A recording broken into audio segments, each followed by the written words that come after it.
Here's an answer. The Slob 90X program. Just look at these results. In just 90 days, these 12 Slob 90X DVDs will put you on a program to weaken those bulbous shoulders and build a thick wall of fat around your midsection. SLOB stands for slow, lazy, ordinary body. In just 90 days, I can help you become a computer nerd, a party animal, or just a plain old lovable slob.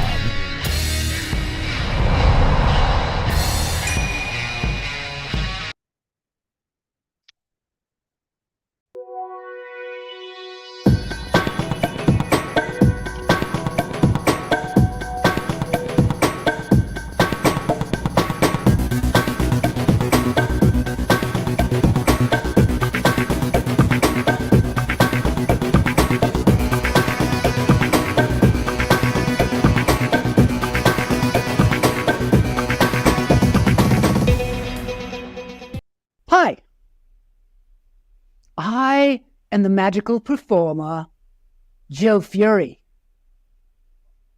And today, we are going to present to you The Daily Show, Lunch Therapy. Come on inside and join us in the fun. Someone yell, cut. Cut! Cut! All right.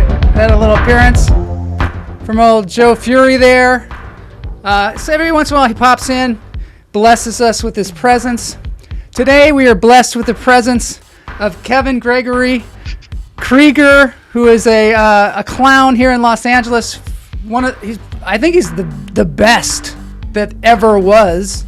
He's in the green room with Boney. He's I don't know, they're doing some kind of wrestling or something going on. I don't know what's happening. But this is Interview Friday, Joel Marshall's Lunch Therapy.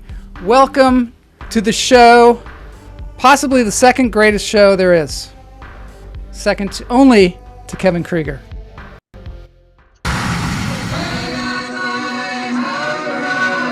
gonna get myself a modem. I'm gonna get myself a modem. I'm gonna get myself a modem. I'm gonna get myself a modem. I'm gonna get myself a modem. I'm gonna get myself a modem. All right, the show marches on. I just want to make one announcement. I'm going to be in Traverse City, Michigan next week. Michael Moore is showing our film Equal Means Equal at the theater there in Traverse City, Michigan.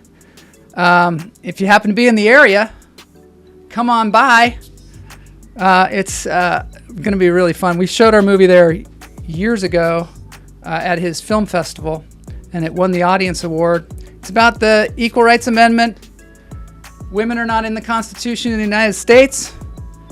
They ratified the Equal Rights Amendment since we showed the film there, and still haven't put it in the Constitution. So come on by, check that out. Bring your people.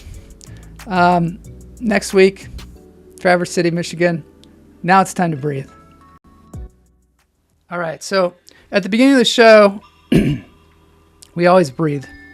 We take 3 deep breaths. Reason we do this is because it calms the nervous system, gets us present. I usually have healing vibrations behind me. This is an outfit out of Seattle, Washington, where they do sound baths. Equal Means Equal says, get your picture taken for our huge art installation, which is happening there in Traverse City, Michigan. We're going to put people's faces up on the buildings, as big as can be. Yours could be there too. In through the nose, out through the toes. Hold it.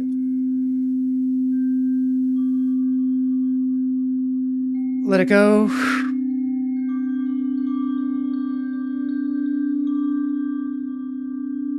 Another breath, in through the nose, out through the toes. Hold it.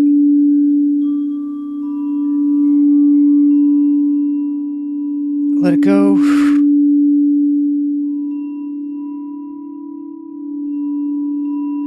I always love it when the guest breathes as well, because this is for all of us. In through the nose, out through the toes.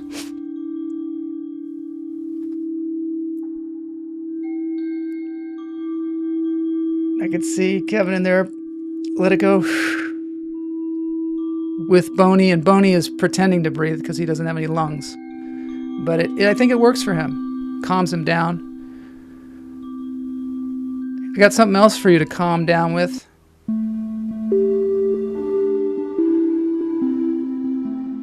Munchkin. And these are manatees. Beautiful manatees that I found on the old Instagram.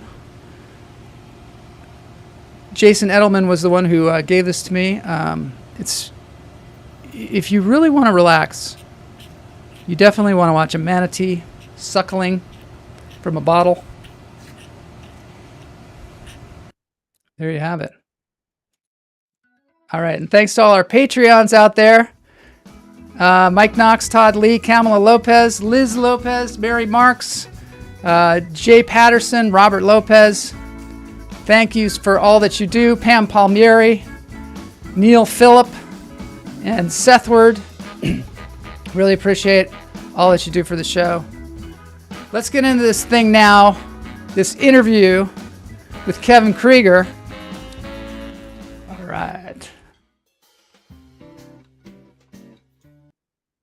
Hey, be kind, unwind. So I got Kevin Krieger here, and I don't know what fortune, what stroke of luck got me this guest on the show, but I'm just so excited to have him here.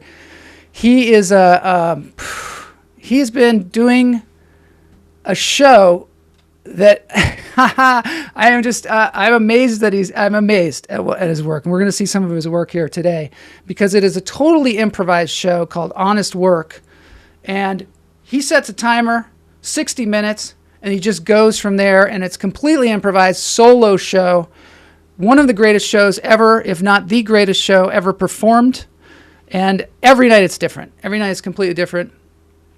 Kevin started out training at the Upright Citizens Brigade and the Pack Theater, formerly known as the Miles Stroth Workshop. And then he found the Idiot Workshop and has been there since its early beginnings. He's a teacher there. He began his comedy career, though, as an improviser, and then came into this thing called clown, which we've been exploring a lot on the show.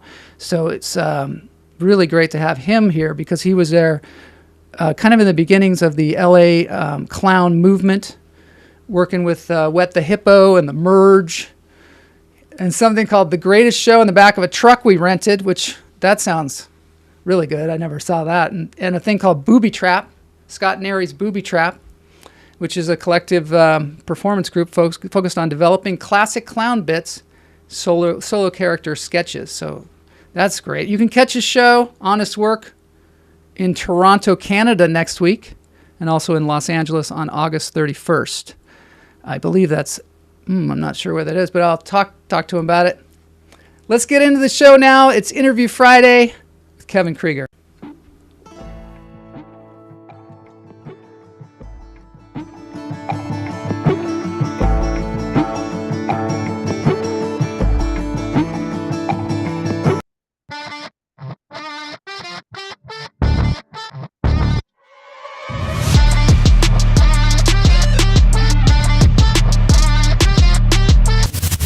Do tonight? Why am I doing this?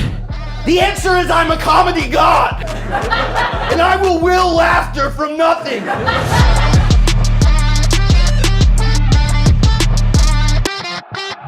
A free spirit, a wild stallion, that's what I am. God, I would be so fuckable as a horse. I'm gonna fly through this wall! I'll never fly! I'm too fucking fat!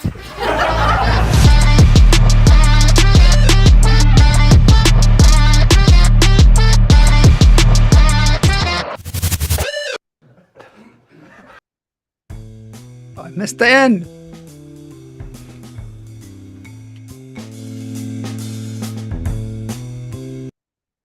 Yes!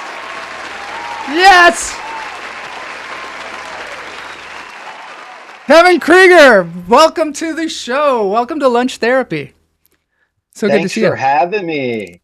Yeah. So good to see you too. I'm stoked to be here. I'm so What an excited. intro. Yeah. What All an right. intro. Was that a good intro for Loved you? it. Oh, You know, loved it. what I Loved didn't it. Loved mention the was manatee videos. the manatee. Oh my God. Isn't that great? It makes you feel good, doesn't it? Yeah, I Whenever. also loved that breathing exercise. Oh, good. Whoa, did I need that? That helps, huh? Oh yeah. You forget to breathe. You can walk around Totally. all day, you forget to breathe. I go all day sometimes without breathing. Sometimes, and I just fall down on the ground. I'm like, what happened? Oh yeah. I gotta breathe. Gotta breathe this thing. Gotta breathe the body. Yeah. Mama J is here from the. Mama J was in the show The Trust on Netflix. I don't know if you ever saw that show, but she's fantastic in that show. It's a reality program. She's saying, I'll have to "Yo, go back to it. I'm always looking for more things to watch. yeah." Do you watch reality Yeah. programs at all? Not traditionally, no. I don't go to reality first. Yeah. I have to have my arm twisted. Do you? Howard Aronin is Yeah. here. He says, "Hi, Kevin. Do you know Howard Aronin? He's a comedian, hilarious comedian." Never met him before. Can't wait to. Yeah, that'll be good. He's I'll going to see be you on. out there. He's going to be on an upcoming show too, but I don't know if I can Oh, say cool. it. Maybe Howard can tell me about it, and then I can say it. But I it's a secret. It's been a secret I've been keeping for like I Secret don't know show. 6 months. Secret show.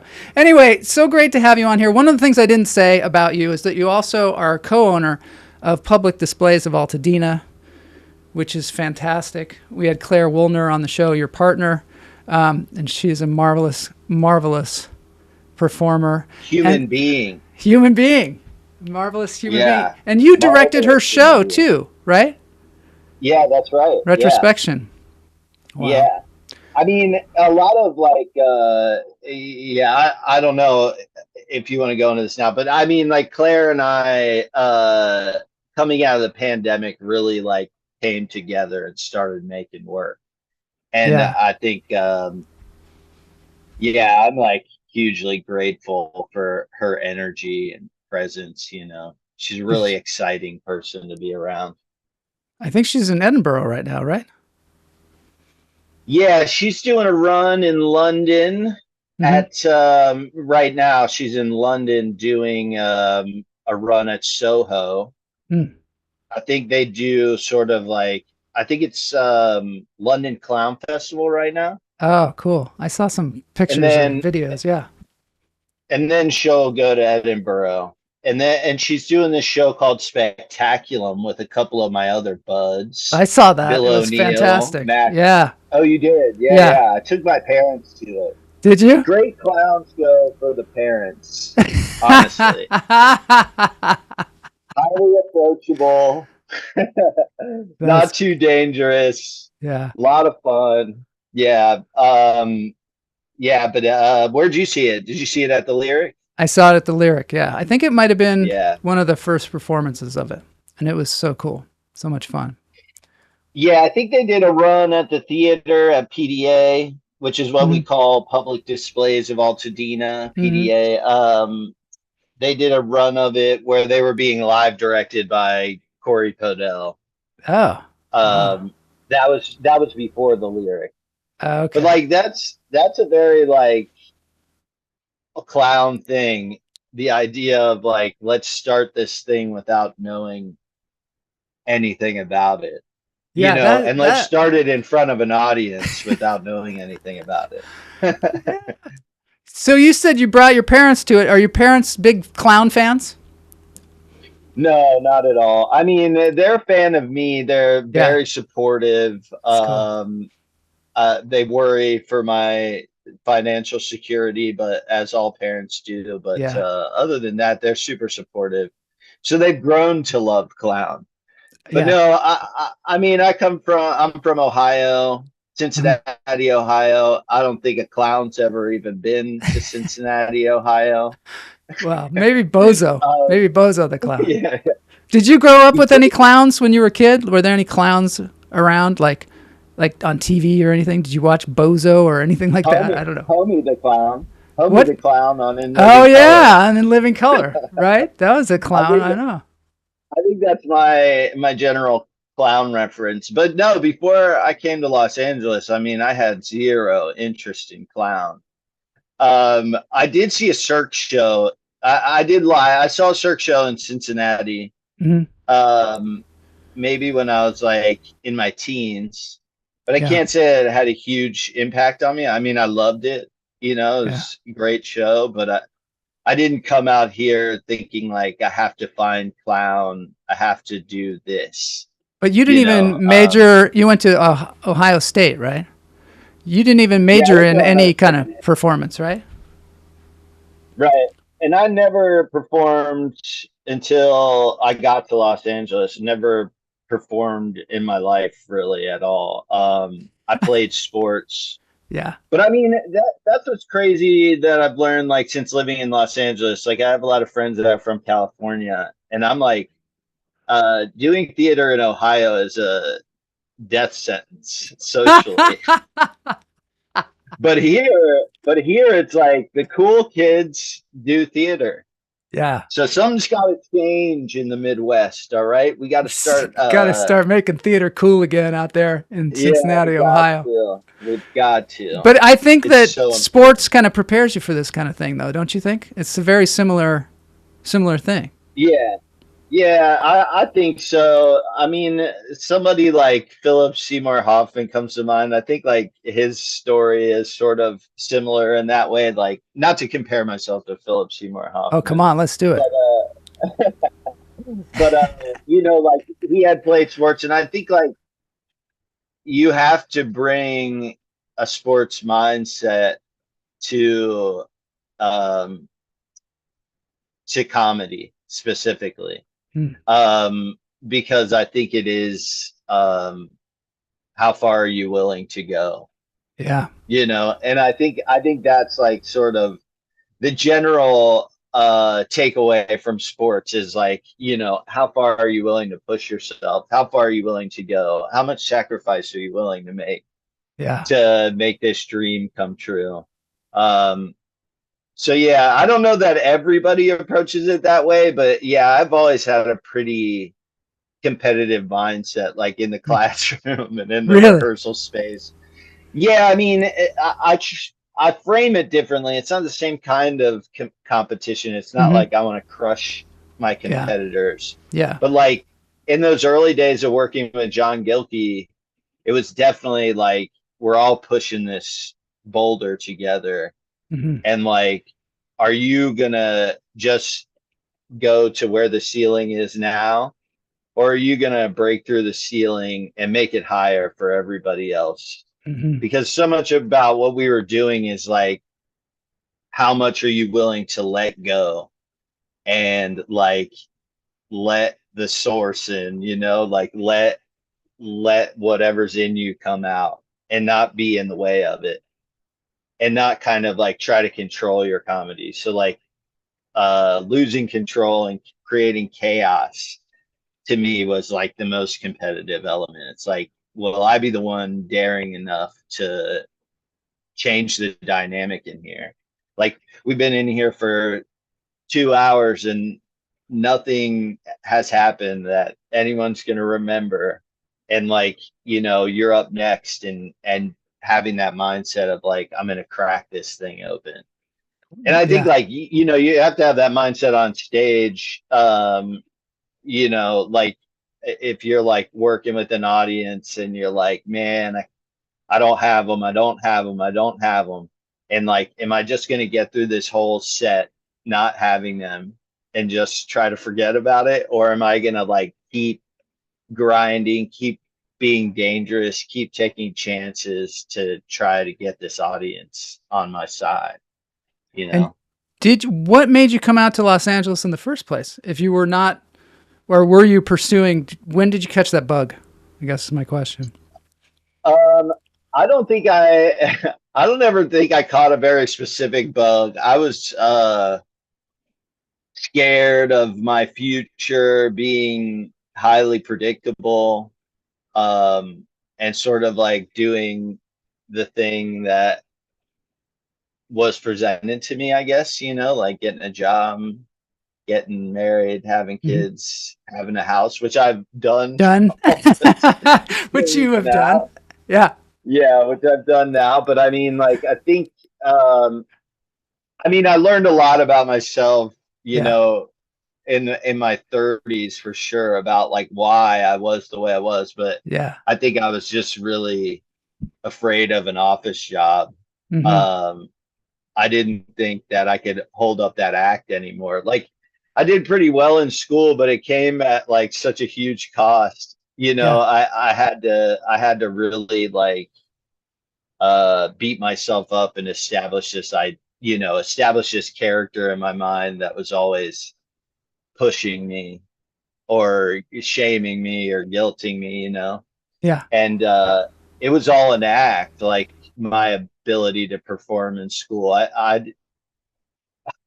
I'm just like, I'm not built for it, you know, like sitting still for 3 hours. It's a miracle that I was ever able to do that in college and get through. It took me a very long time to get through college, but yeah, I think I wanted an adventure. I think deep down I had this sense of like wanting to be an artist of some kind, and I didn't know what that was, and I didn't really have anyone around me to be like, you know, oh, I could do this thing or I could do that thing. So I was sort of like, I'll get myself to Los Angeles and I'll figure it out. Go alone? Did you just come here alone? Yeah. I came here, and what did I do first? I mean, I started temping. You know, I got an office job. Yeah, of course. You came all the way out to LA to get an office job. And then, but then I did end up getting a job in the mailroom at Sony Pictures, and I was writing a lot. I thought for a while, you know, like I wanted to be a writer of some kind. And then I was spending a lot of time too, like, you know, I think initially I was like, oh, maybe I can get a job in development or something, you know, at a production company. And that would be great. I could read scripts and I'd be creative and I'd also have a job. And I think that's like, but ultimately they were all office jobs, you know, and once I saw them, I don't think I wanted them as bad as I thought I did. Well, oftentimes you meet those people that have those desk jobs in studios. And they're like, oh, I wish I was doing what you were doing. I wish I had the guts to go off and do my own thing. And it's always surprising because you think they've you know, they're living the dream. But everybody's like going, I just really want to express myself. Like what I want to say, not what the studio wants to say, but what I want to say. You know? Yeah, I mean, I think there's probably a lot of great artists in development too, you know, like the people that pick them.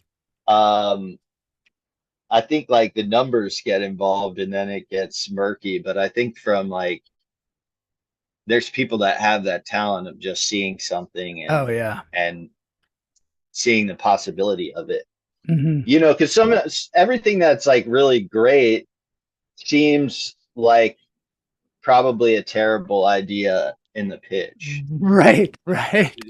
You know, it's like, no, I don't think so. That doesn't sound or look like anything we've seen before. So it does take like a daring person in the development room too, to like see something and turn it into, and get the money behind it. And just go all in on it. Yeah, that does seem like it. And I'm sure there are lots of people that get, you know, a lot of creative flow out of that. Now and the truth is also like there was no getting, I mean, like I didn't have the tools and I don't know, like it's so difficult to get one of those jobs. I mean, it's equally difficult to get one of those jobs as it is to become a performer. So I think like, I was like, if I'm going to beat my ass to get one of the, you know, if I'm going to make all this sacrifice and do grunt work to make something or to like be a part of the creative process, I want to be in the part that sounds most exciting to me, which is like on the ground floor, you know. Yeah. So what did you do then? Did you just start doing improv? You were at UCB and some different places? Yeah, I was in the mailroom at Sony. I started doing improv at UCB, and then I went and I learned from Miles Stroth, who at the time was like this guy. He had come in from out of town, and he was like Del Close's Oh, protege. okay. So he was supposed Second to City. be this. Yeah, and he's an incredible improv teacher. I mean, he really like lays it out so simply for you, and like yeah, I'm super grateful for the time that I spent with him. And then we were doing like a weekly show with him, and at the same time I had started taking John Gilkey's Idiot Workshop, Mm-hmm. and I sort of had to make a decision between these two paths because Yeah. I was finding that I couldn't like commit to all the workshop stuff because I had improv shows to do and I was trying to do improv, and I decided to roll the dice on this clown thing because it was what really tapped in for me. Like even when I was doing improv, I felt a little bit like, is this I felt like this wasn't the best use of my comedic talents. Yeah. And like I don't think I have the quickest mind for it. And Oh, I definitely really? didn't back then. Yeah, I mean, like the ideology of UCB too was built so much on like your ability to be quick-witted, Mm-hmm. as opposed to like Groundlings or some of these other programs where it's more about like physicality um and Character. like character, yeah, and like commitment, Yeah. as opposed to like UCB is really built a school that was more about like game, like verbal game, I see. Yeah. scene Yeah. work. Yeah. And there's probably some UCB people that'll kill me for saying that People because always it's say not that. all that they teach. But Yeah. but I think it's But true. there is And- sort and, of like, there's sort of a specific thing that each one of these places focus on. It seems like. yeah, totally. I mean, it's just like, and I think you got to learn a little bit from everything. You Mhm. know, I tell people that take clown, like all that stuff you did before isn't to be wasted. Like understanding the mathematics of comedy, understanding like category play, understanding word play, whatever stuff you've done before, it's going to serve you in this. Yeah. All that stuff helps. Like I'm so grateful that I spent those years sort of like learning the improvisational structure and like how to go through the beats 1, 2, 3. Mm-hmm. It's very mathematical, and it definitely is like in my brain. Well, and So I'm also up there being able to improvising now. tell a story and being able to Mhm. separate beats out for people, because you need to convey something, regardless of what you're doing. You need to convey something to the audience so that they can follow you. And sometimes I've noticed it's people that are not versed in storytelling or acting or directing or things like that. They'll tell a story, but they'll just give it to you all at once, just like in a blah. Mhm. And Yeah. then you can't follow it or you get lost. Yeah. I want to play a clip from your show just to mix things up. Check this out. I seem like I'm overly confident at times, and maybe disproportionately so, considering my current financial situation. Mostly, I've been bad to myself for a long time. I've been a very bad leader of self. I've been a very bad ruler, someone who was cruel to themselves when they fucked up. Somebody who berated themselves when they couldn't do what they thought they should be able to do. So I created this new version of myself. Fuck it. I'm a god. Fuck it. Fuck it, let's go. Let's do it. I mean, we can pump the brakes when we need to pump the brakes. leave. Let's hit on the gas, huh? Let's let that ego fly, huh? Let's get popping. Let's go. Woo!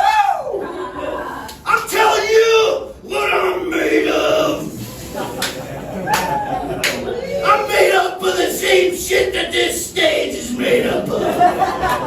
I was destined to be here just as much as it was. Yeah. Deep cut.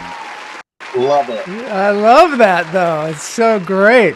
Did you find, okay, so when you come to Hollywood, this is what I found in my experience in Hollywood, is I came here and tried to be somebody else. And I kept listening to people and saying, you know, like, you got to work your way up through the mailroom. Okay, I'll do that. You gotta be super confident and not let anybody know that you're scared as shit.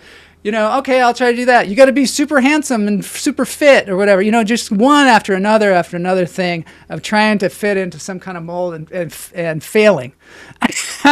And I wonder, like, is that why clown is so, like, just like a magnet for a lot of us? Because it is, like, allowing you to finally be yourself. And the thing is, all the other arts, that's the key to the whole thing, is to try and be as much yourself as possible. But for some reason, the information that comes at you is contrary to that. And I don't know why that is. Yeah. Yeah. I mean, I think like one thing I tell students of mine is like, you take all these classes to ultimately learn that you're at your best when you're not trying at all. And I think that's like really disappointing. Yeah. You know, it's like, but I like to put a little something on it. You know, I like to be, and that's your ego telling you that, like, you're in charge. I'm in charge of the comedy. Yeah. I came up with that joke, as opposed to, like, it just came out of me.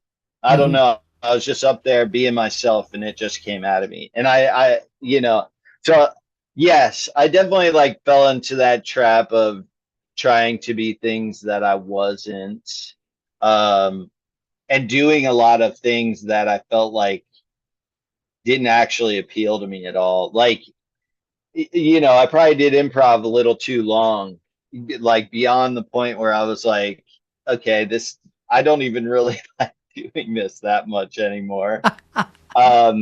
Because it's not fulfilling me in the way that I thought it would. Yeah. But it felt like, but I don't see any clowns getting famous. You know, I don't see any, but I knew, like, at the time improv was in this like huge boom, and everybody that was like on a TV show or getting, you know, somewhere with their sort of like Hollywood trajectory was coming out of improv. And like, so I think clown is really exciting because all those rules and stuff, all that structure, everything's gets thrown out of the window, you know. And it's like, the goal of the clown, which I think is true of like most forms of comedy, but I think the clown is like really a purist about it, is to like bring people together in their shared humanity. So like in improv or in stand-up, there's like, the end game is to be perfect, to be funny always, you know. but you lose some of the humanity in that, like, and people start to see you as your material, you know, like, and not as this person that's capable of failure. So when you bring failure into it and you're like, well, why can't the failure be half of the comedy? You know, why can't me falling on my face be half of the comedy? And I think like that's the part that makes clown bring people together, is the failure, because that is, it's you can't subtract that from the equation of being a human. Failing miserably. So like failing and not trying to hide your failures, like to move on to the next thing as quickly as possible, but failing and saying like, hey, let's hang out here for a second. and see what's going on here. You know, Yeah. I think like people really, certain people, not Yeah. everyone, Yeah. really is drawn to it for that reason. I think because um, yeah, you get to be all of you. You don't have to be perfect, and you can actually be terrible and great at the same time. How did you, yeah, terrible and great at the same time. That's really well said. The thing is that that's what people identify with too. I mean, because we don't all just have success after success after success. The thing that you would relate to is the failure. So can you explain to me how shows like The Merge and Wet the Hippo, how those things are run? Like as a big group of clowns, which must be like herding cats. Yeah. How does that actually develop into a show every night? Well, you got to give John Gilkey his flowers. He definitely like put a lot of his own money, I'm sure, and his own time Yeah. into like developing us as an ensemble cast, which Mhm. is so difficult. You know, you're right in saying that it's incredibly difficult when there's no like big money involved. But I Yeah. mean, basically, we would rehearse once a week. We rehearsed once a week for 7 years. 7 years. Um, Hmm. 7 years, yeah. We did shows most of that time, and the shows they varied. I mean, in the beginning, we were like very much into we're going to improvise these shows. We're going to get as good as we can in the rehearsal room. We're going to improvise together. We're going to, you know, Mhm. just build our relationship, because that's the essential ingredient, is that all the performers have a really strong relationship.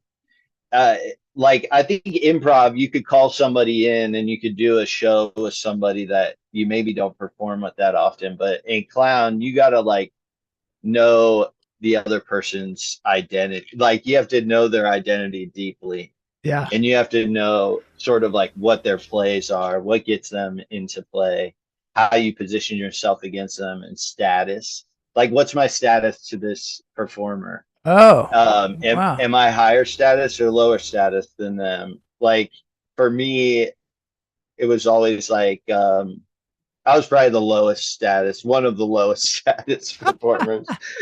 But you know, you got to learn that stuff. So we were in there just like working together, doing what felt like really radical stuff. I mean, it definitely was. Yeah. Um, and and then we would go out and John would live direct us. So that was sort of like a new model that he had brought to the scene, was that he was going to be out there directing us the whole time. But it doesn't have the feeling of a workshop. Those shows felt more like John was also playing a character. Yeah. He was playing the high status clown, and he was trying to wrangle all these idiots. Um, and so that all became like sort of part of the show, was like, what's the director going to say? You know, him like giving us consequences, taking us over in the corner, giving us a talking to. There's like all this stuff happening outside of the show that people are like, is this real? Is this fake? Is this guy I love serious? that kind of stuff. You know, yeah. So it's really exciting in that way, but it's all sort of driven by that live direction.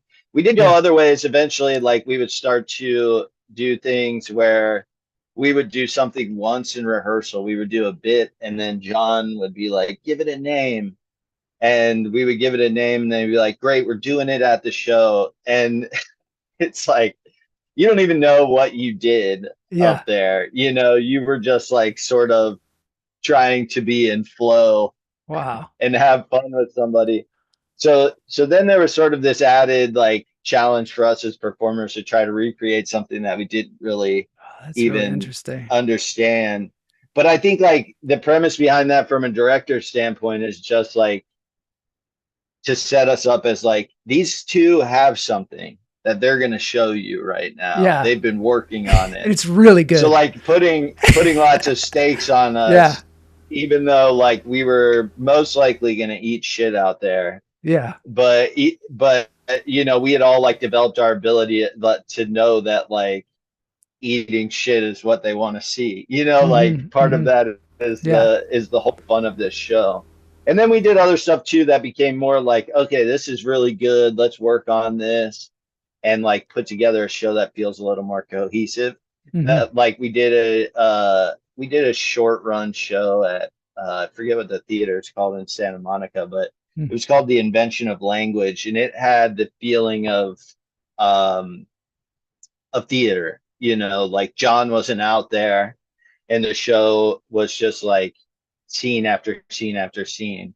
But there was sort of the same game at play, which was that we were performing in front of this like built-in theater audience, and they didn't know if we were joking or not. Yeah. So that was like really exciting too. It was like, you know, we really got to like pull an ensemble Andy Kaufman on an audience, you know, like, like playing it as straight as possible in the beginning. And we just benefited so much from John's like direction and like, because he's got a really great mind for like composition on stage and that stuff really polished what would have probably just been pure chaos. You know, it's his job to really like take the chaos and figure out how to bottle it up real nicely for the I did an improv movie one time, and they had, you know, basically scenes, and we improvised the scenes, but it got too chaotic because every actor thinks they have to be talking, you know, so everybody's talking all the time, and it was really, I'm sure it was impossible to edit. And I eventually was like, you know what, I'm just not going to talk. I'm just going to exist in this way. Because wrangling, and we also have a tendency as actors to try and direct ourselves, which maybe that helps having John there directing, helps you get out of your head or something, does it? Oh yeah, I mean, it definitely like makes it easier to let go. Yeah. Because you're like, I know that he's going to be there. If I go too far, if I don't go far enough, like there's going to be somebody there that's going to course correct this thing.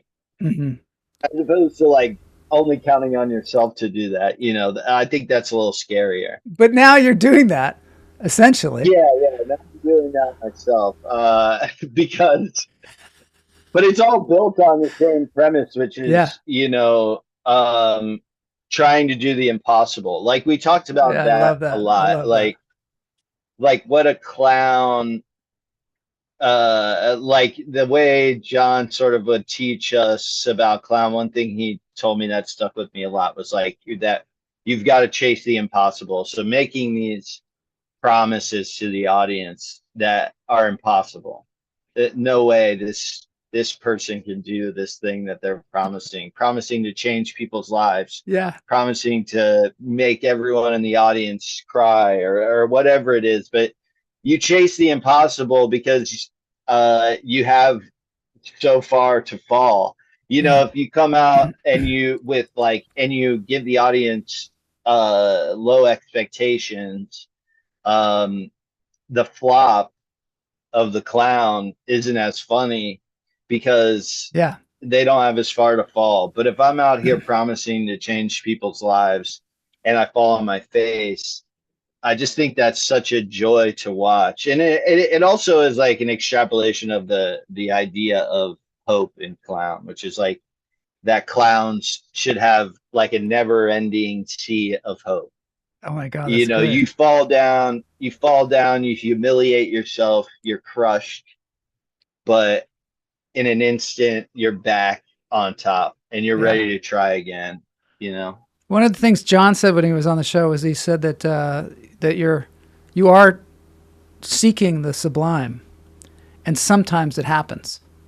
Sometimes it actually happens in the show, and but you know, so that you're actually pursuing it. It's not like you're playing at pursuing it. actually going after it, and sometimes you might capture it. Yeah, I think I'm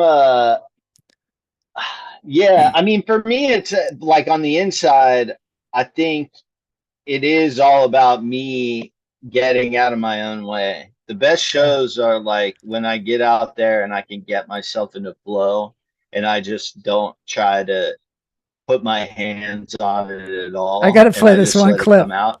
I got to play this one. Yeah, go for it. The stuff comes to me when I get that feeling, you know?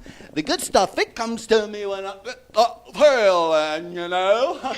The good stuff, it comes to me when I get that feeling. You know, I get that feeling. Oh, there it is. Oh, there's that feeling. I'm feeling coming on now.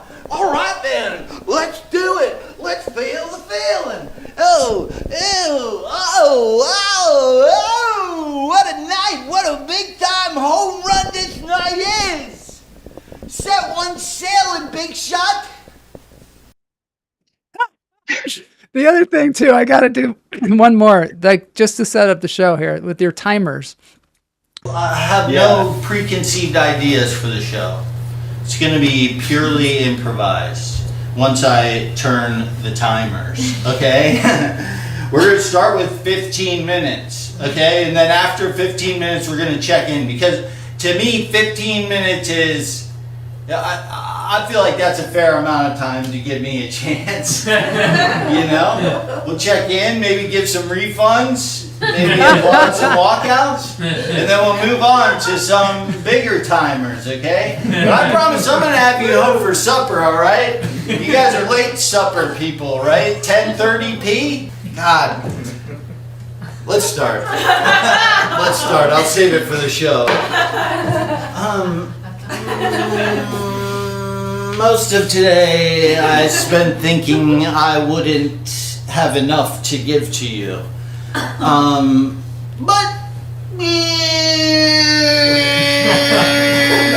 there's no other option because this is my shot, people. You know, I did the God damn it, I'm off to a terrible start.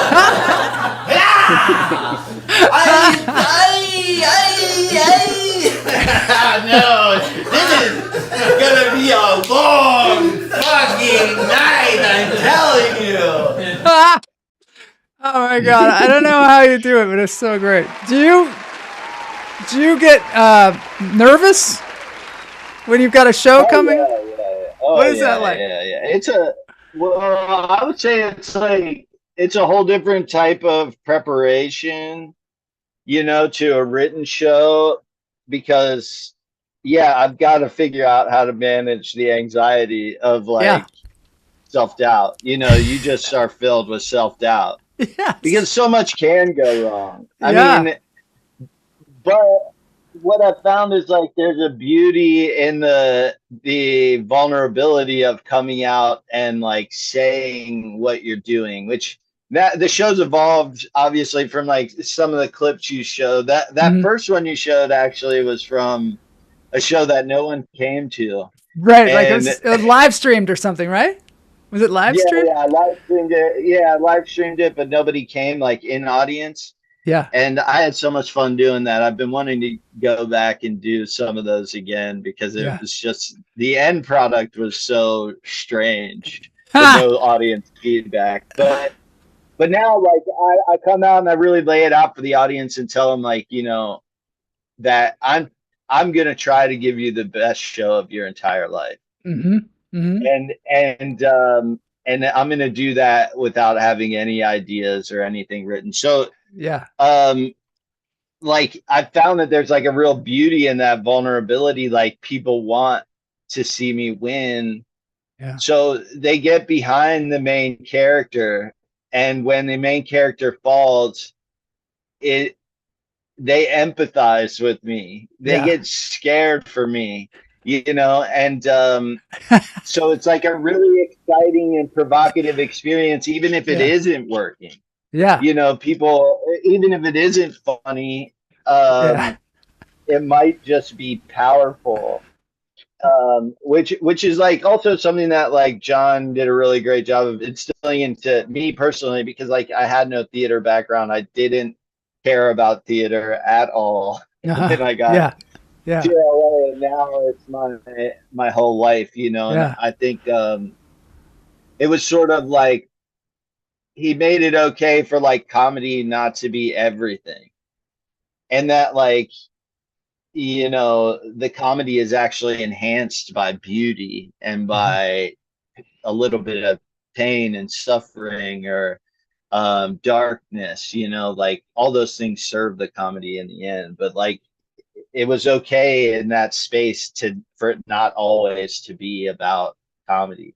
So I felt Yeah. like now, like now I have a place where I can really just like put all that emotion out somewhere, you know, and try to see if there's anything valuable for the audience in it. Do you ever Yeah, feel yeah. do you ever So feel, I was go gonna ahead. say though, Yeah. like I get like horribly nervous, and You do. it's less so nervous and more just like, what are you doing with your life? This is Yeah. not marketable. You're wasting your time and everybody else's time. You know, it's just a lot of like negative. I get that self-doubt too. stuff. I get that too. Where Yeah. and I'm so used to it now. I'm like, there's that thing again. But it's still, it feels, you know, very true when it's talking to you like that. You know what I mean? Like when your Oh yeah. mind is like, you're having those thoughts. And Yeah. it's so, and it's almost like you just have to push through it. Do you have any techniques to get past that? Because it's not helpful. I don't think it is helpful. I mean, yeah, I think what you said is a little bit helpful, is to be like, there's that thing. Yeah. It is a thing. It's not.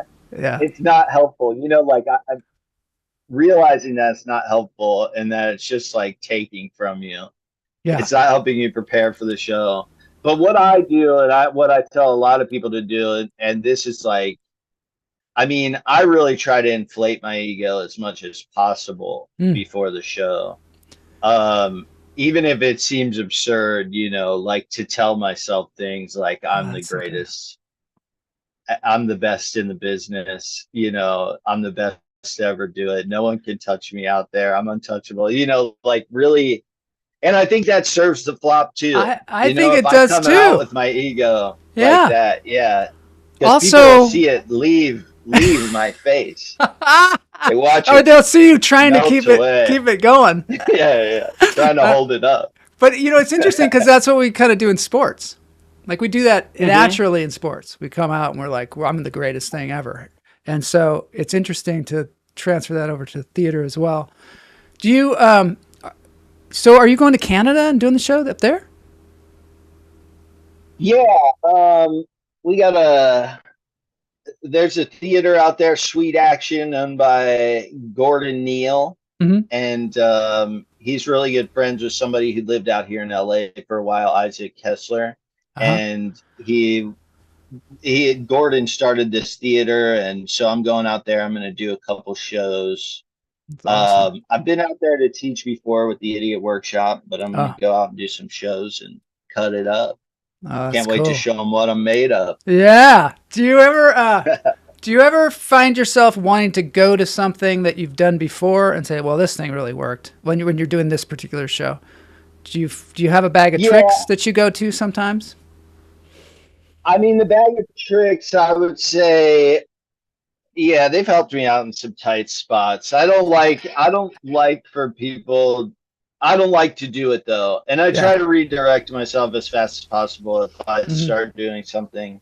But I would say the bag of tricks is like all the tools that I learned in 10 years of a room with John. You know, telling me like the audience is my teacher out there. You know, I look at them. The lights are up on the audience in a clown show. I want to see your face.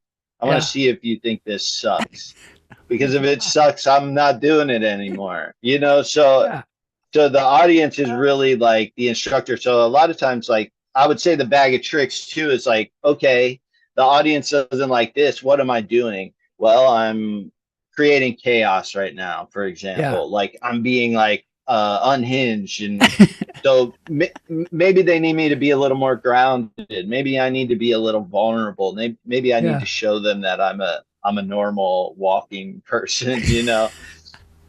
Or maybe they're disengaged. They don't feel like they're a part of the show, so I need to get out there and play a game with them, you know, which in my show translates a lot of times to like sort of a pseudo crowd work, but you know, but you know, like it's always just about like what have they had, and what else can I try? Maybe they just need to see me moving around up here. Maybe they need like something silly, you know. So just like really, there's only so many things you can do on the stage by yourself with nothing, you know. And so you just rotate through those things and you try to listen it's probably to the different audience the best you can. It's probably different with different audiences, and if you go different places, and you know what they want might be different from what somebody else wants, you know. Yeah, totally. I mean, like LA is not, in a way, like it's so much fun to perform in LA because people's openness to like new experience and like wildness is huge here, you know. And it's not like a new thing. It's always been like that on the West Coast, you know, like people are into the psychedelic, the, you know, the unconscious. So it definitely is like a challenge to like go to another place and be like, okay, how do I connect to these people? Have you performed in Cincinnati at all? Have you ever gone back? Yeah, my parents are trying to get me to come out there and perform, but yeah, I think it's really scary. I like your parents. That's cool. They're good people. Yeah. But it is really scary to like think, like, what are people in the Midwest gonna think of this? They've never been exposed to any of it. Yeah. You know, like they don't even know what a clown is. But I think I got a taste of that doing the Hollywood Fringe, because you get like a lot more people that are just like looking for traditional theater. They're not like here to see me necessarily, but like I caught their eye for some reason. Yeah. And so I was performing to more people that were like, you know, a little bit older. And I was always like, oh man, these people, they're gonna hate this so much, you know, like but then like sometimes they walk away and they're the ones who loved it the most. Yes, you know, right. Because I think older folks too have a little bit more of like ego baggage, where like, you know, they were really trained to be like a productive American citizen. You know, as children. Yeah. You know, and parents were much more, like, you know, ruled with a heavy fist. So I think like older people sometimes are like, I think really excited by like, this guy's doing anything up there. You know, he's humiliating himself up there, and look, he's still whole after it's over. Yeah. You know, so yeah, but it is scary, like thinking about what other people in other markets are going to do, because there's just really no way to like tell them what they're going to see.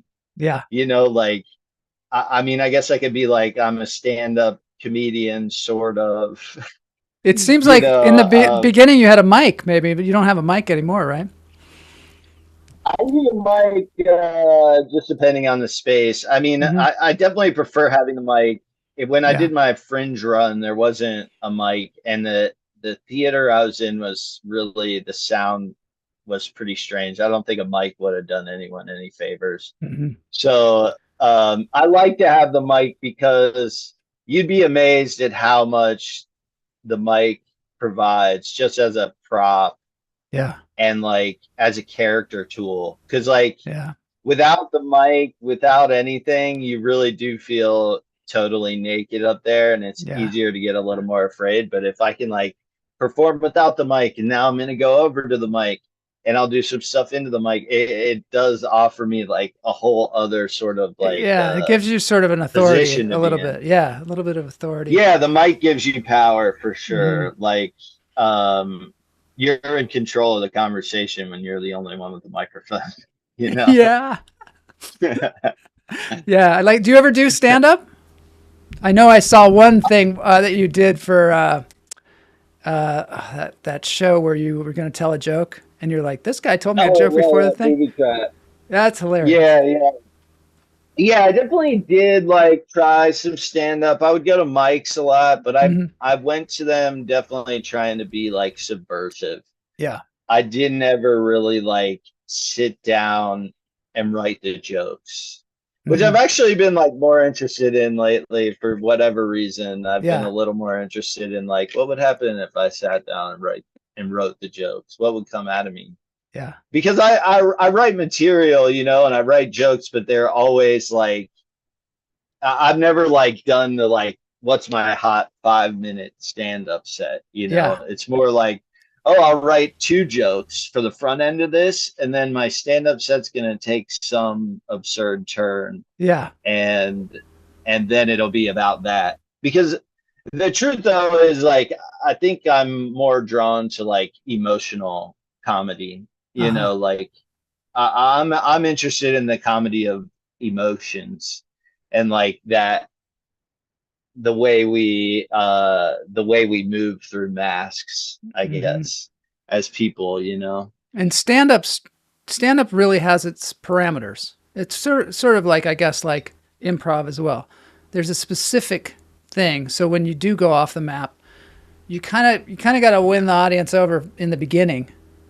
If you are going to go, unless, you know, I mean, but there's always Andy Kaufman, and there's lots of people that have, you know, just totally broken that genre out. But you see people trying to do that a lot of times, and sometimes the club owners are like, well, that's not what we do here, you know? Yeah, we don't want that. Yeah. I mean, it makes sense, though. I don't know, like, people definitely didn't like what I was doing at Mike. Yeah. You know, because I think for a while I was like, this is a show. It's like a show I can come do. Yeah. But the truth is like, I would say 90% of mics are not shows. They're almost like group meetups where people are like, here are the jokes I wrote today. Let me speak them out loud. Let me speak them out loud and see if any of them hit. And I'll keep the ones that hit and the ones that don't. So it's like super pragmatic for a stand-up comedian. Yeah. So if I'm going to go up there and I'm like trying to eat the audience up, try to, you know, be huge and like perform at 110%, I think people are sort of like, well, this isn't what this is for. And you're sort of like wasting. but again, sometimes you got to break it down, you know, you break it down. You got to do it. I mean, you got to have a space somewhere to go. I did it when I felt desperate, you know, and I was like, there's no shows. I'm not working on my craft. I got to go do something. I'll go do stand up.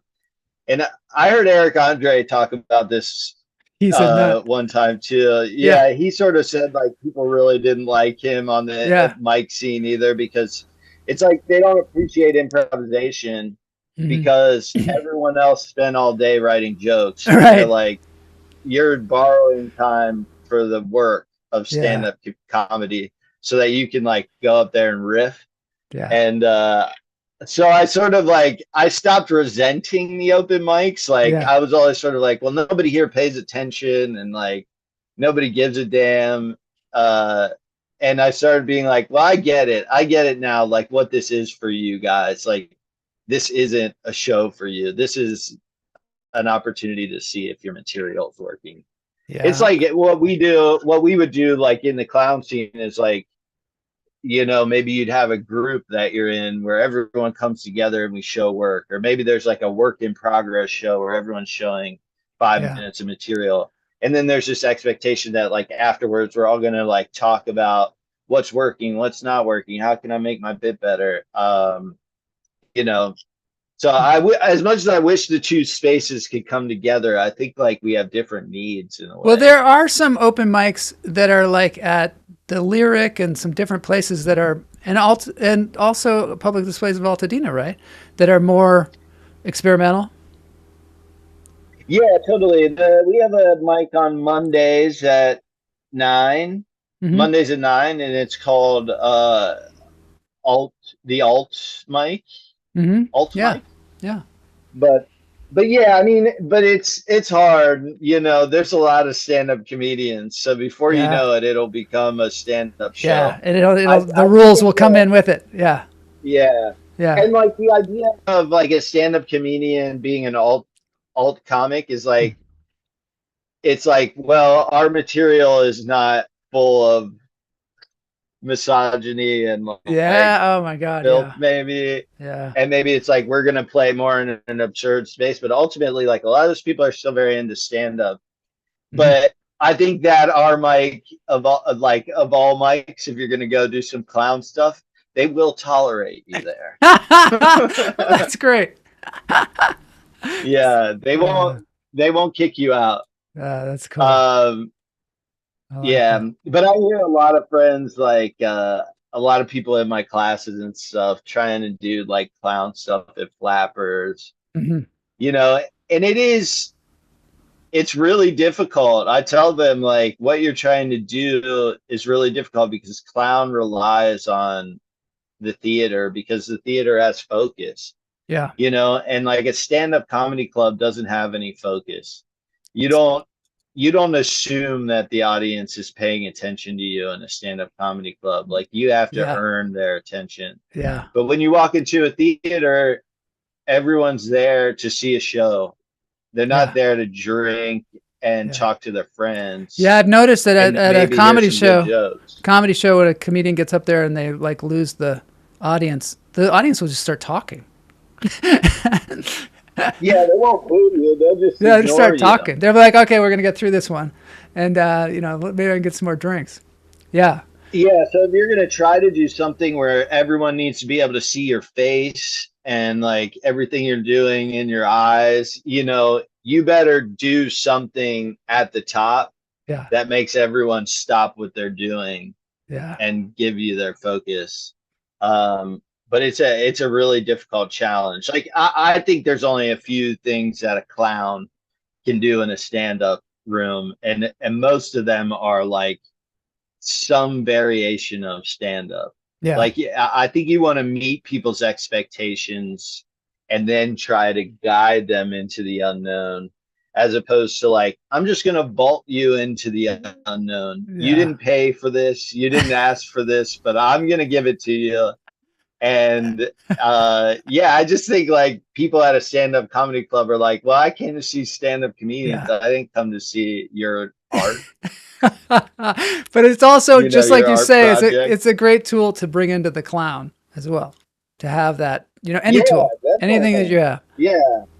Yeah, I think like the stand-up, like the comparison, we use a lot of like the archetypes in clown, like Hmm. the jester and the fool and the clown and the trickster. And I would say like a stand-up comedian sort of is like more of a jester type person. Like your job as a stand-up comedian is a lot of times to create, is to like speak the truth of into reality, you know, that Yeah. truth we've all been hiding from, speak it into reality. Whereas like in the past, the jester's job was to criticize the king and his actions and to sort of be this other force against the forces of power. Yeah. So I always think of like the stand-up's job in a lot of ways, it's to like, you know, work in opposition of that. That's not all stand-ups, but I think like Hmm. somebody like a lot of the greats that you think Yeah. of, like Lenny Bruce or something like Hmm. that, like,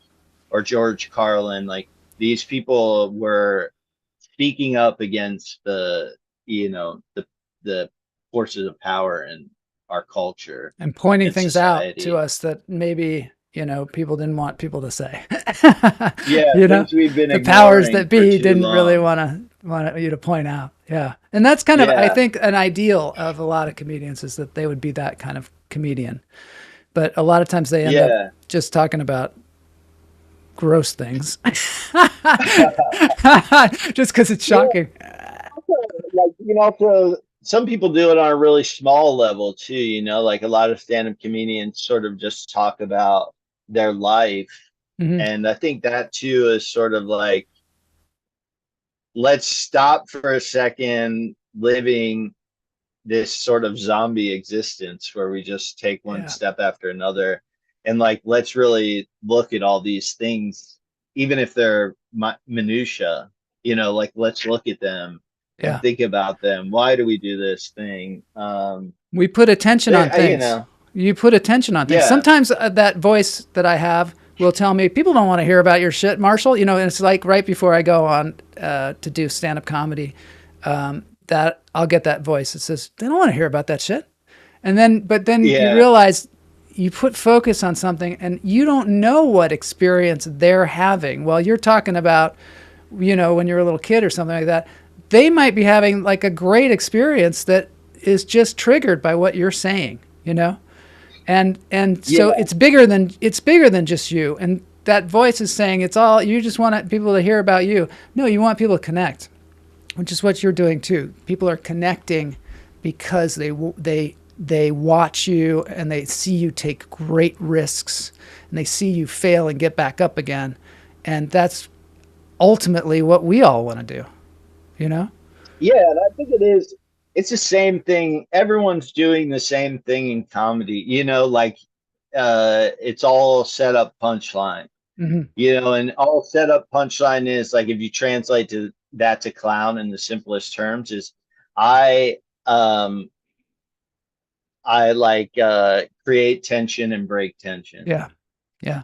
And so when you think about it like that, it's like, it doesn't really matter that much what you're talking about. It just matters that you're creating tension and breaking tension. And so like, even if you think your perspective isn't that interesting, there's got to be a way to make your story have tension and to break the tension, you know? And I think maybe that's when people start talking with one another in the crowd, is when there's not that happening on stage, where they're not getting the tension and breaking tension. Yeah.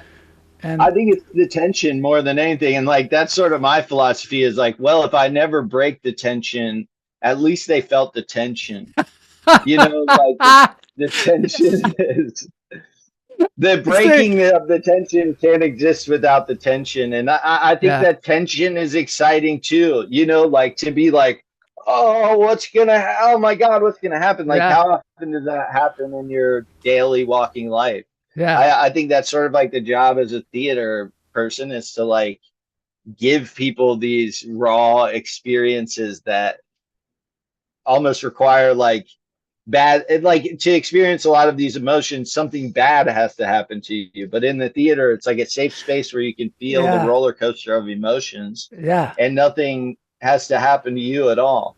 Yeah. Yeah. Oh my God, I love that. Okay. Where do you do? What? Are we way over? I was just going to ask you about yourself. About me? Yeah. Where do you do stand-up mostly? I do stand-up, you know, around town. My next show is at the Ice House on August 10th. I just did a show in Ventura.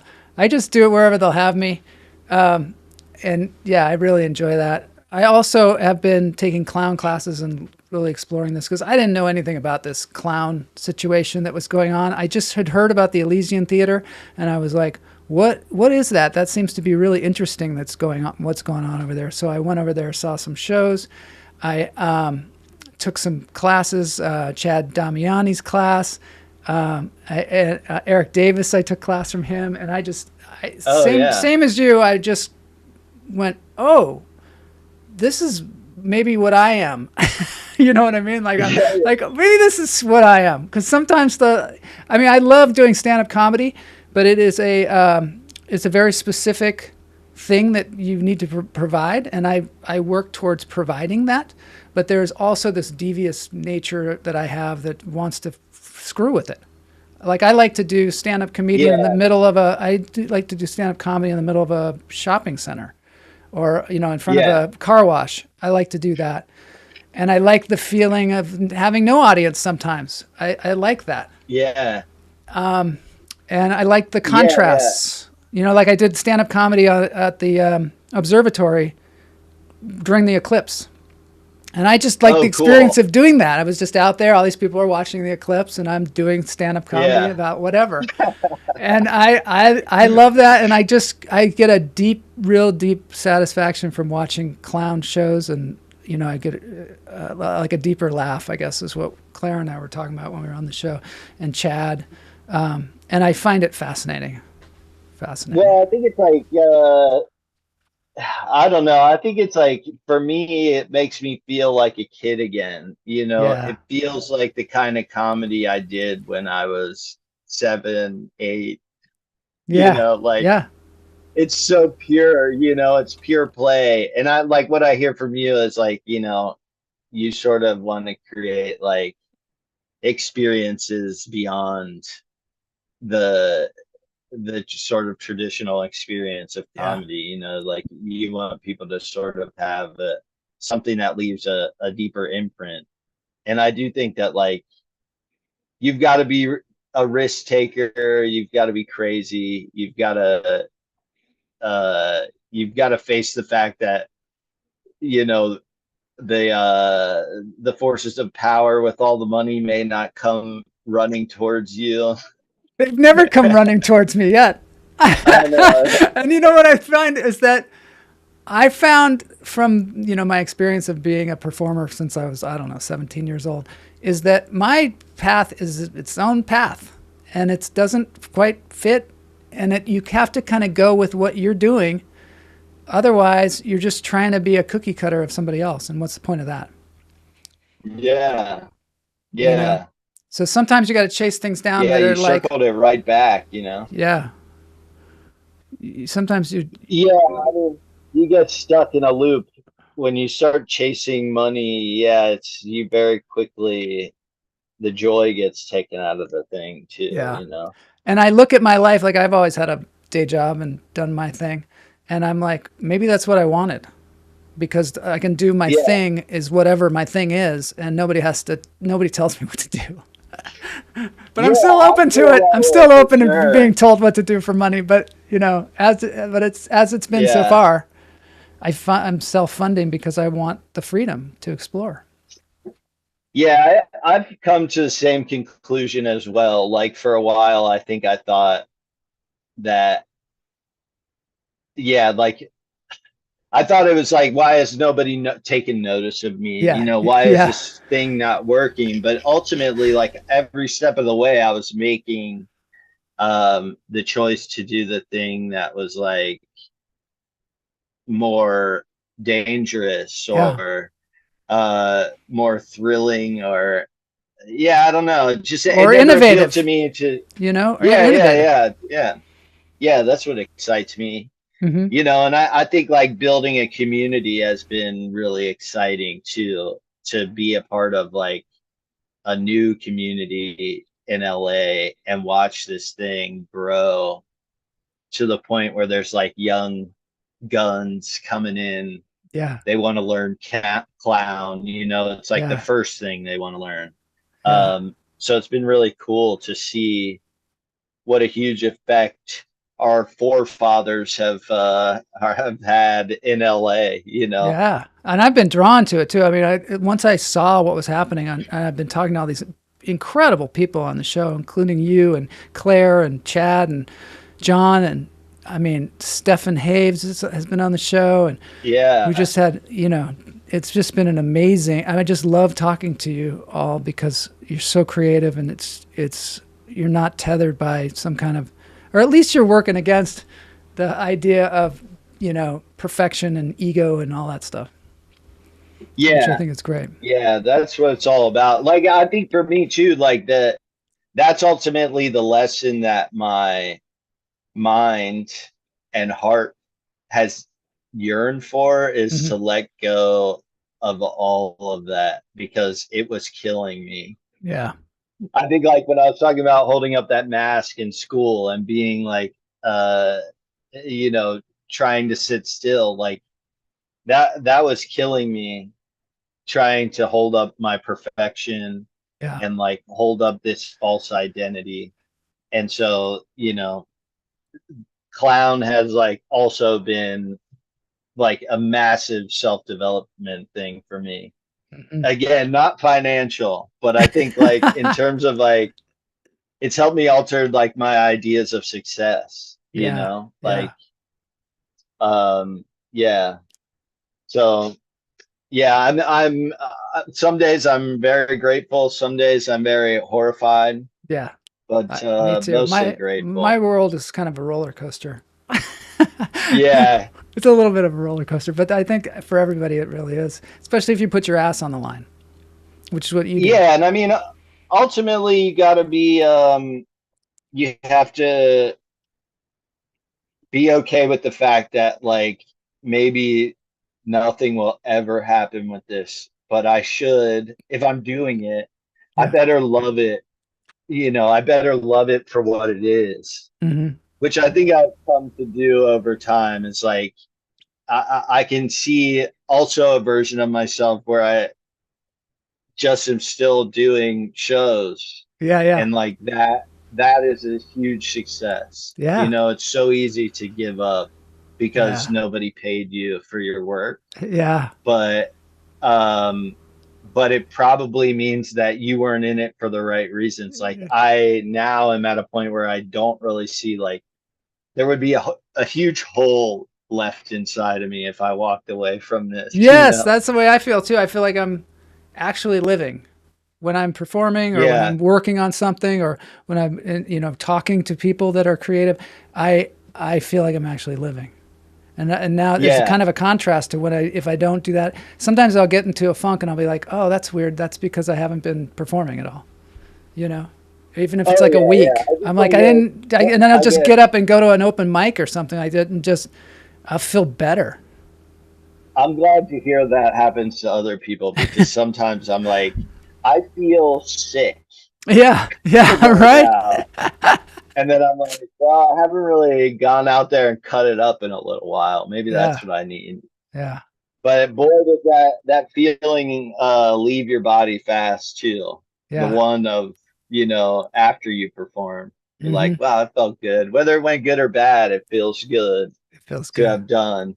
Yeah, But it leaves you quickly. it does, doesn't it? And then, yeah, I Yeah. guess that's the thing that drives us a lot of times. Yeah. Stephen Haves said that it was because we like to go through things and survive. He said Hmm. that's one of the reasons we perform is we're like, oh my God, what if I don't survive? And then we survive and it feels good. Yeah. Yeah. For me, it's been like, I think the practical way of describing it is like I was like, oh, I had undiagnosed ADHD, for like 35 years, and Yeah. then like looking back on it, I was like, oh, I'm just an adrenaline junkie. Hmm. This is Hmm. like I feel alive when the pressure's on. Hmm. Like nothing scares me more than Yeah.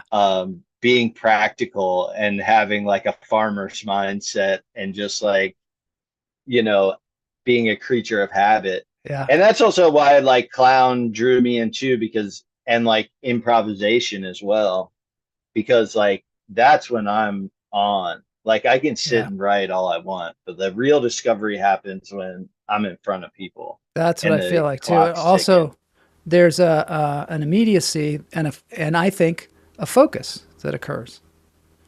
You Oh yeah. you know, and I like the moment before I go on stage, like to do stand up or whatever. My mind starts writing other jokes because it's like I gotta save you. Yeah, yeah, yeah. This is this Don't go concentrated out period there of with just this. creativity that happens in that flurry of that I gotta Oh save this yeah. guy. Yeah. Yeah, I mean, I think that like the big clown thing too is like the work in progress show because it's like I think a lot of people that are drawn to clown are not grinders Yeah. Yeah. in the traditional sense, like they're not going to get up every day and write a page of jokes and then, Yeah. hit the pavement. Like they're looking for something more like of a scary unknown experience. It's like Yeah. these shows that I do, these hour-long shows, I tell people like it feels sometimes like I did psychedelic I bet. I can't even imagine. That's why because the mind must yeah, do yeah, all kinds of interesting things in an hour of trying to find the funny. Yeah. Oh yeah. Or the connection. I mean, and you're just living and dying every second you're out there, and like I that can't sort wait of to is go the see this show. I've only seen it online, but I cannot wait to see this show. Yeah, August 31st at the August 30th. Elysian, I'm gonna have to 8 p.m. go to that August 31st. So okay, and then also I guess we got to wrap this up, but also you're teaching at the Idiot Workshop. There's the website there, theidiotworkshop.com. Yeah, I got an intensive in August. Cool. Yeah, feel free to come check it out. I don't know if there's any spaces left yet anymore, but there might be. Go Cool. take a look. All right. Okay. Thanks so much for being on the show. This has been really fantastic. I had a great time. I'm glad. And you made me feel like a star today, Joel. You are, man. You are a star. I had so much fun watching. I watched pretty much your entire Instagram, and I have all kinds of other videos. But it was so much fun. I was just laughing, by myself, laughing, giggling, because it's so much fun to watch. I'm so glad. Yeah, it's really wonderful. All right, dance break time. Cool, thanks. Oh yeah, dance time. Yeah. Dance time. Dance break time. Okay, let's do this thing.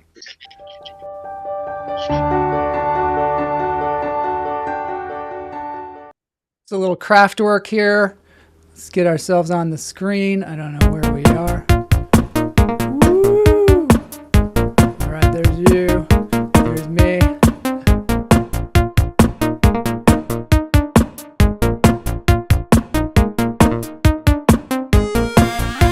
You know this song?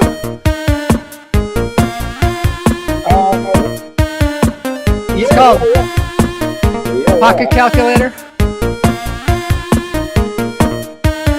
I'm the operator with my pocket calculator. I'm the operator with my pocket calculator.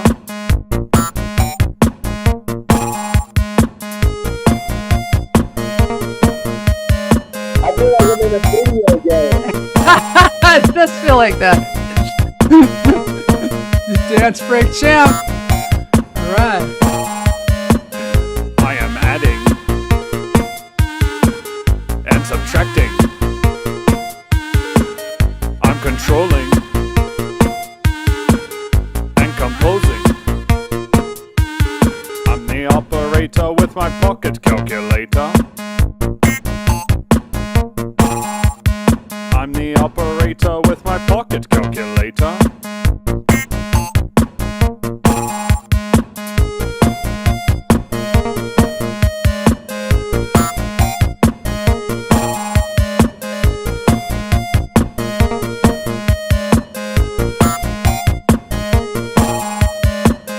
I am adding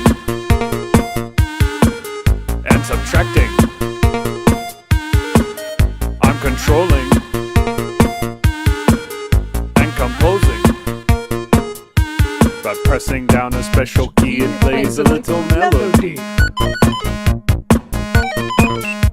By pressing down a special key, it plays a little melody.